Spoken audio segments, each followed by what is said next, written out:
Hi, everybody. I'm Coach Linda Schulmeister-Guess here from Strive, How You Lead Matters.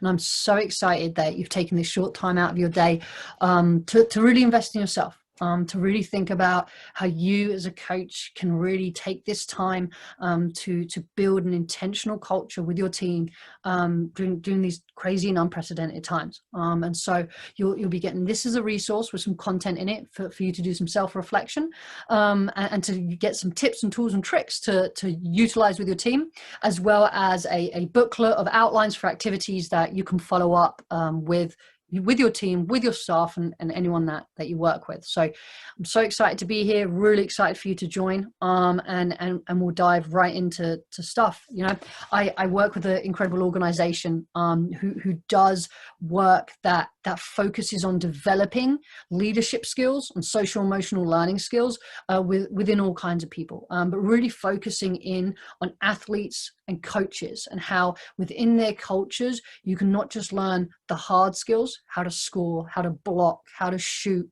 right, but also the soft skills. How do we communicate? How do we empathize? How do we give and receive feedback? What does grit actually mean? Instead of just saying it, teaching it with the same rigor and the same intention and the same approach as we do with a lot of our harder skills, right? So if I can help someone get better at using their left foot on the soccer field by practice, by examples, by repetition, by feedback, then that's how I want to be teaching empathy. That's how I want to be creating culture. That's how I want to be teaching communication. And so that's what we're here for, to help you as a coach gain those resources, gain those ideas into how to implement that within your team and within things you're already doing, right? That's helping you focus on the tools you may already have in your toolbox and sharpening up some of the ones that are maybe in there, or maybe adding one or two things in there. So that's my intention today. My intention today is to share some stuff with you, for you to be a sponge, right? To soak in some of this knowledge. Some of it you might like, oh, it's already saturated there, right? But to soak it in and then squeeze it out in the moments that you need it, right? And this is my challenge that I would say for you with your players, right? Is to challenge them to be sponges. Like, so much is happening right now, right? But like that, you don't want to be missing it, right? So take it in, be saturated, and squeeze it out when you need to. Okay. And so the real focus of today, is intentional culture creation, is utilizing this time to solidify that foundation of your team, to bring them together so that whenever we break out into contact sports again, or whatever sports we're playing or able to play, that we have this base, we have this really strong foundation that we're going into it from, right? We know that here at Strive, right, that personal character, right, is how that person behaves. That's that person you recruited. That's that person you focused on. That's that person you see in your one-to-one meeting, right? And that's one of the contributions to culture, right? It's all about each individual's character coming together and creating the behavior of the team. What is happening most of the time by most people in most spaces? That's your culture. You can think it's one thing, you can write a load of core values and quotes and things and be like, this is our team culture. But ultimately, what really is your team culture is, what does someone experience or see or hear in most of the time from most of the people in most of the spaces, right? That's what we want to think about. So an activity that's described in the packet is something I want you to kind of focus in and do now, right? Is when you see these two brands, right? I want you to take a moment, kind of write down the first few things that come to mind, right? We're not going to spend much time in this. This will be something you come back to and spend some of your own time doing, right? But there's some distinct differences in things that you're going to write based on what you experience, right? So in Chick-fil-A, and you think about McDonald's, a lot of people always say, you know, Chick-fil-A, you've got great service, McDonald's, broken ice cream machine. You know, and you do the same kind of process, same kind of thought pattern with these two, right? It's like, okay, what comes to mind? Again, like, yes, coffee, and then probably some differences, probably some different things that come to mind, different things that you think about. Now, there is no bias here. I have no distinct feeling about either of these teams, but again, right, same thing. Like when you think about these logos, these brands, like these teams, like what comes to mind, right? And like also start thinking about like, Why do those things come to mind? What is causing me to think those things, right? And then what if your logo came up? What comes to mind? And ultimately, this short little mind exercise is for you to think about, like, a brand ultimately is your culture. Okay, so where you put your time, your treasure, money, and energy, right? Where you put those things, and your talent, right, is what you're going to emphasize in your culture. So Chick-fil-A spends a lot of money, a lot of time in recruitment and training of their staff. Okay, which you see by most people saying, man, this is the best customer service I've ever experienced. McDonald's, on the other hand, you might meet some great customer service there, but that's not where their time and energy is invested. It's in cheap, replicable products that are highly marketable. This not to say one is right, one is wrong. It is just that is what they as an organization have committed to, and therefore you see that in their product and their brand. The same with Starbucks and Dunkin', right? Starbucks wants to be this third space. They want to be a lifestyle. Dunkin's kind of like, listen, I want you to, like, run on us. I want you to be quick, in and out. Here's some donuts, here's some coffee, off we go, right? And that's a commitment, right? It means that you get to opt in to what works best for you, to what culture you want to be a part of. Okay, and the same with sports fans. So as you start thinking about culture, what is your logo asking people to opt into? Where are you as a coach investing your time, your treasure, and your talent? What are you overemphasizing, right? Because it can't be everything, right? But ultimately, we've got to make sure that we're proactive in establishing what we stand for rather than reactive, right? How are we taking this time together with our players, with our staff, with our institutions to say, this is what we stand for, this is what we commit to, and this is what we build to, rather than things aren't going well, how do we fix that, right? Like how do we, instead of being like, okay, culture happens, and it does, culture will happen. It's either going to happen by people following the most dominant person on the team, people following multiple dominant people on the team, right? You got some clicks, or it being values-based, intentionally designed, reinforced, and committed to by everyone. Instead of, wow, we have this problem, how do we fix it? How do we be proactive to say, this is the standard, this is what we live to, this is what we train to, this is what we reward, right? And it's all on a common page, right? So that's what we want to think about as coaches. And that's ultimately what we're going to spend some time doing, is thinking about how can we create a culture. It's taking our core values and building out where they live, how they live, right? What are some of the traditions and rituals that we do? When you think about one of the greatest rugby teams of all time, probably one of the greatest sports teams of all time, the New Zealand All Blacks, they do the haka, right? That's a practice and a routine and a traditional and ritual that stands rooted in their core values. If you haven't looked it up, look it up, the haka on YouTube. Incredible traditional Maori dance, right? And there's different practices and habits. There's how do you have hierarchies? Is it seniors always get to eat first on your team? Again, it's not a bad thing or a good thing. It's just like, what does that say? That says that it's a power structure that's a traditional hierarchy. Or is it freshmen get to? Or is it seniors are in charge of equipment, right? Those kind of things, that's part of your culture. Establishing those things rooted in core values is what is most important, okay? And so for those of you who are some Simon Sinek fans, it's a resource that I'll share with you as well. I highly recommend it. He talks about starting with why. People don't care what you do, they care why you do it, okay? It's the same as people don't really listen to what you say, it's how you made them feel, right? It's about, okay, why are you doing things? Why are people on your team? Why does being on your team matter? Why does D3 sports matter, right? Why? Because ultimately going to practice, lifting, being on Zoom calls, doing my homework, the what, people don't get that rallied up about that, okay? But when you can connect it to the why, because I believe in growth, because I believe in leadership, because I believe in family, because I believe in respect, whatever those things are, right? You can then think about how you start putting them into practice, the how, and out of that comes the what does it look like, okay? So the first thing that you want to start doing as a coach, right, is really thinking about what are your core values. This is the next activity that you also have described. Do it for yourself and also then do it with your team and your staff, which is take kind of 10 post-it notes and utilizing this list or any other words that you think of, any other list that comes about, is think about your top 10 core values, okay?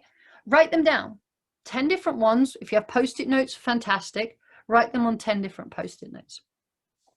When you've taken that kind of 5 or 10 minutes, I want you to have to pick 5 of those that you move up. You have them in one line, so it's your foundation, the bottom of a pyramid, right? Bottom of the iceberg, move up 5.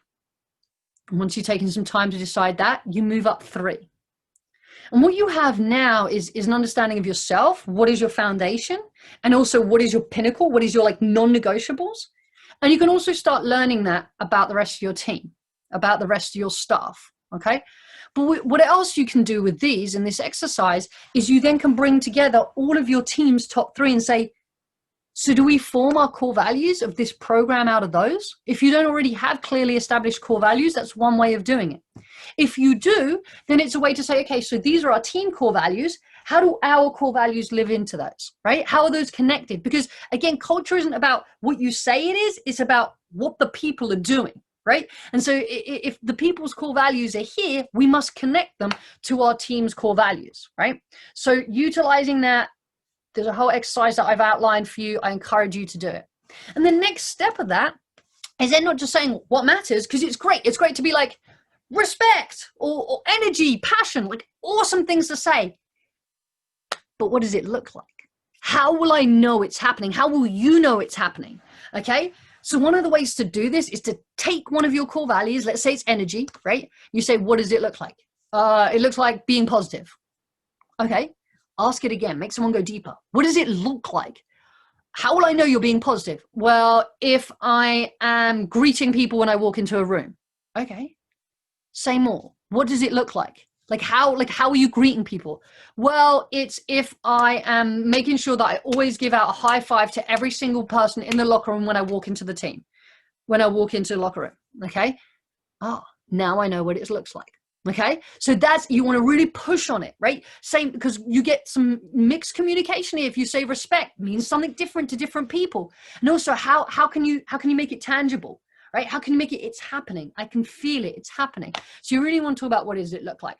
You also then immediately want to say, okay, like what's going to make that hard? Obviously with the example that I just gave, like being in a global pandemic will make that hard. Okay, so like how do we adjust? Okay, so it's giving elbow bumps. Oh, we're virtual. Okay, it's like when we log in, it's that you're messaging someone. It's that you're texting someone on the group text. It's that you're tagging someone in something on social media. Whatever it is, right? So we're already saying what's difficult, and then we're already saying here's some tools and strategies. If then. So we don't get stuck every time we're like, no, I can't do that core value. No.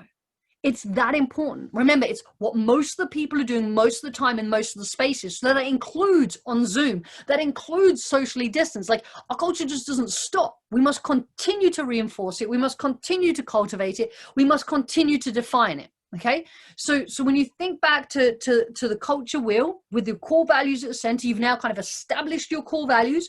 You've talked through exactly what they look like. We're starting to really build here. Right. And what might make it difficult and what some of the tools and strategies. Now it's time to like really be explicit about what some of those things are. So some of the examples I have, there's so many out there, right? Is again, back to what does it look like? If I have a core value of like servant leadership, what does that look like?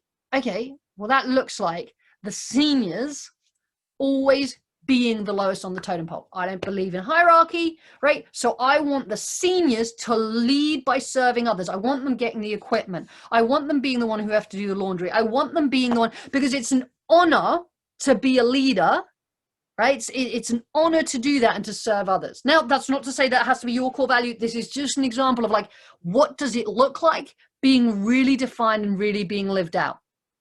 At Strive, we have core values that we believe sticking with it. We believe in grit and growth mindset. We believe in filling tanks. So what does that mean? It means the things we have hanging around in our office represent that.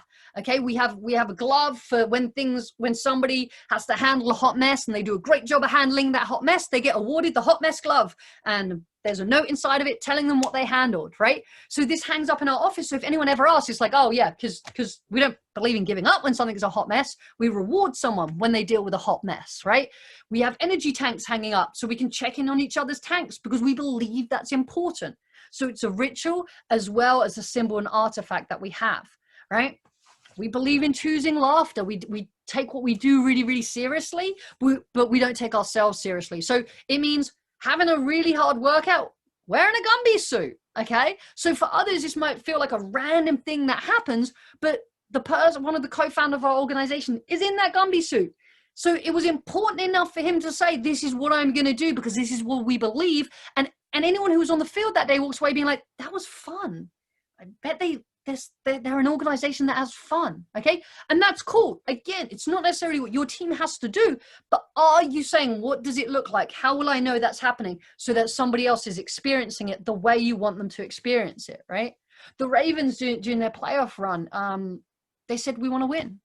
But they said winning meant what's important now because they believed in dedication, focus, and commitment. So how did I know that they were being true to those core values? It meant that if I saw win written in giant letters in their practice facility, which it is, that I knew what it was. I knew if I heard the coach saying, what's important now, that's what they were focusing on. When they were shouting win, that's what they meant. It was clear to them, right? And it was clear to people on the outside, like, this is what's happening. And as I said before, a really great example of this is of tradition being lived out, not just hoping that it's lived out, but really being lived out is the New Zealand All Blacks. So those are just some ideas, some examples of where you want to be getting to in this time in being this explicit around like, this is what our core value will look like. And this is what we will look like in our team. And an example of that is another activity to add to your kind of toolbox is taking the work you've been doing that I've outlined, which is taking your core values. First off, saying, what does it look like? Getting your definition. Okay, what do we even mean by respect? And then saying like, okay, first let's talk about like, where is this already happening? What does it look like? How are we doing it in any of these pieces? And then what do we want to do? Like, what do we want to establish? Are we checking in every day, right? If we say one of our core values is family, what is a practice and a routine that we're going to do that will represent family as we mean it, right? So you build this out for yourself, build this out for your team, build this out for your staff, right? Doing it all together. So something just to think about, another activity to add to your toolbox. So hopefully we're starting to think here, okay, I want to create culture. I want to cultivate culture. I want to hold culture. I want to do it based on our core values. I want to do it intentionally. I want to do it in a very deep and meaningful way that is very structured. And I have some cool activities that I can do with my team in this, right? And ultimately, what we can be focusing on in this time, especially, is how can we encourage our players to be selfish? And it's not often that we say this is a positive thing, right? But being selfish means first investing in yourself so that you can invest in a group, so that you can invest in an organization. We need our players, we need ourselves and our staff to come as our fullest selves so that the team can be strong. If we come less than, then the group is less than, right? And we know this from studies, right? There's social loafing theory, right? Where they ended up getting 10 individuals, right? To each individually pull a rope as hard as it could. And they measured each person's output, right? And then when they added that output together, they said, all right, you're all going to pull the rope at the same time. And when they pulled the rope at the same time, the output was much less than just adding up their individual effort. I said, okay, let's do this again. Maybe that was a physical thing. Like, let's get everyone to shout as loudly as they can. Exact same thing. When you add up the individual bests, you get one score. And when you get everyone to do it once, you get a far less score. Why? Because everyone assumes someone else is going to be doing it.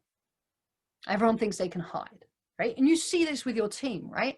You see this, that if they individually went for a run, they probably would work harder than if they went on a team run, right?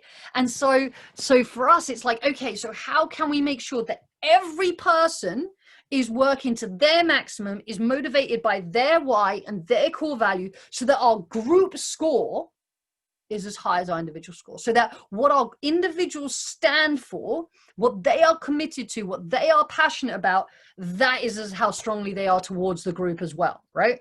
And so what must happen is everything that we've been talking about, which is that we must have alignment. So you must be explicit in what is your culture. You must align to it. Like, does everyone understand? Like, this is what it looks like. This is what it looks like. You must begin to model it as a coach, as a staff, right? So if we're saying this is what energy means, this is what joy means, this is what family means, it's like you are doing it first and second and third, and then everyone else will follow, right? It's that you're bringing personnel in, be it captains, other leaders, and saying you must model too, and then you must recognize it, okay? When it is happening, like, hey, I've been noting so-and-so giving out the most high fives. And you're saying that with the same way that you would be like, I saw so-and-so break the record number of points, because it's as important. What you emphasize, right, is what people are going to prioritize. Okay. So if you've said, this is what it looks like, this is what I'm going to model, this is what I want everyone doing, then you must celebrate it as it happens. And that is how you'll get everyone to really, really start buying in. Okay.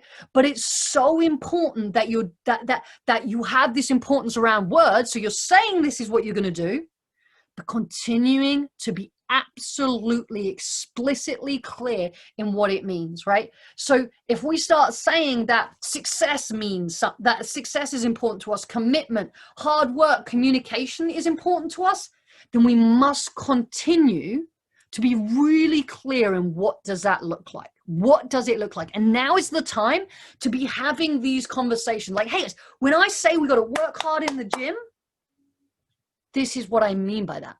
It means I need you there on time. It means I need you there doing your warm-up. It means I need you having had a good night's sleep, having had good nutrition. It means I need you there stretching properly, right? Lay it out. Lay it out so that when it happens, when you see someone walk in early, you can say, thank you so much for walking in early. Oh, I see you've done extra stretching, because you've outlined what it looks like. Because ultimately, creating culture, a lot of times people think, oh, it's like nice, we want a positive and supportive culture. Absolutely. Others are like, well, I have high expectations and super high accountability. Yes, it's the power of the and. These two don't live separately. They live together. If I outline what I mean by family and what that will look like in our culture, I can now have high accountability to that, because I know when it's not happening. We've been explicit in saying, this is what it looks like. Right? This is the expectation. This is how we're going to live this out. We've aligned to it. We've modeled it, right? And it's a loving and supportive and positive culture. I'm going to let you know when you fall short of it. But you can only really do that when you've been really, really clear on what matters and what matters most. To say hard work matters, to say respect matters and commitment matters is very difficult to hold people to if there isn't a common understanding and there aren't practices and habits and things in place, right? And it might be that these were clear prior to March, and now's the time to go, well, so what does it look like now over Zoom or in hybrid or socially distanced? And it's good to have that conversation, not just kind of like brush it off that everyone will figure it out. Okay, because we ultimately have to find a way as leaders. This is one of my favorite quotes from Daniel Goleman, right? As leaders, we've got to be priming good feelings in those we lead. Think back to that social loafing.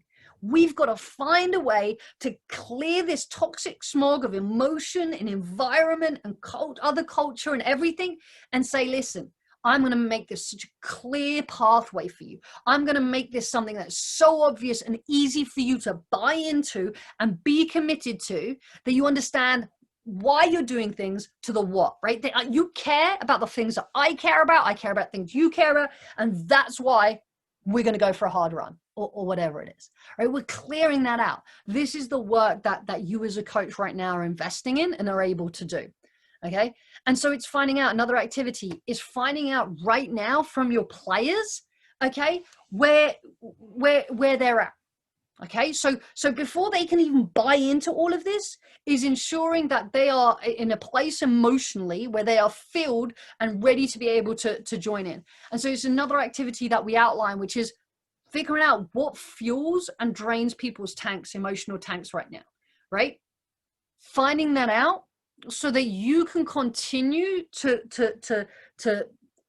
go help your players out, to be able to help them buy in, to be able to have them commit to your culture. Remember, it's about the pieces, and because the culture is only going to be the sum of all of its parts. Okay, and helping your young person realize what are their core values, what can they do on a daily basis to get towards what you need from them. So from this kind of tank filling idea is helping them, again, another activity that's outlined is how can you help them build what I call a personal battle rhythm. Okay, so as you have your team core values, so build one of these out for your team, and then help your players build these out for themselves individually. What I mean by that is let your player put their top 3, top 4 core values down, and then let them create a bingo board, right? A bingo board like this, where when they've done it, they can put a check mark on it. They can post it on social media, right? But it also lets their teammates see, like, hey man, have you done this today? This will really fill you. This will bring more. This will help you bring more of yourself into our culture, right? Even for you as a coach, build this out, because when you don't know what to do with your time, or like things are getting wild, you go back to this, because this is what matters. You've said, these are my values. I know this is how they happen. And so this is my game plan. This is my game plan to success. Build one out with your team core values at the top. And what can players do on a daily basis to be living it out? And when they do, make it a team challenge, post on social media or send each other a text or whatever it is, that it's fun to participate in the building and the cultivating of this culture. Okay. So hopefully what in this short time you've been able to really gather and really hear is, here are some tools. Here are some tools for me to start with myself, to build my team, to build our program, right? To build a culture that is intentionally designed, cultivated, and held, okay? In a really clear and explicit way, so that everyone is able to bring their whole selves and to be able to do the things most of the time, in most of the spaces, and most of the people doing it. Right.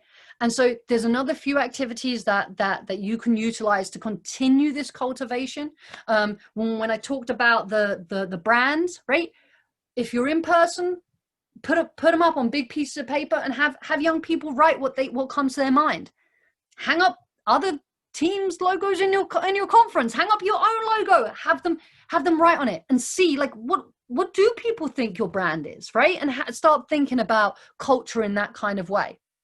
Have them do an activity where they write about what they want to be remembered for on the back of their jersey, their name, their legacy, and then what they want people to think about the team and the program. And then where's the overlap and where are some differences, okay? Have the team first as individuals create their own logos and crests of, like, what do you believe we stand for and what we should stand for, and then build one together. Ultimately, if you're on a daily, weekly, monthly basis, you're talking about culture, your core values, components, you're building. What you are emphasizing is what your team will end up prioritizing, right? And always remembering, like, people don't care what you do, they care why you do it. Find out why your kids are playing. Right now, like, it can be hard, it can be tough, it is strange, it is weird, and like maybe the game's taken away. But let's try and remember why. Why do we play? And what parts of that can we still be doing? And finally, redefine success.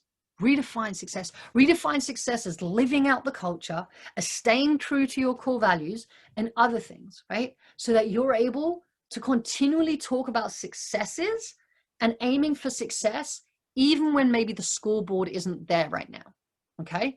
So these are just some tips, some tricks and tools that we're excited to be providing for you, that we hope can be a resource for you to not just build on what you have. Maybe you're starting anew, maybe you're building on top of, but ultimately you've got some new things that you can be trying out, that you can be doing in this moment in time, that will help to build and maintain a really positive and intentionally created culture during this time of COVID. I hope you find this as a great resource. Please feel free to reach out and follow up, and we're excited to keep sharing some of these tools with you. Thank you so much.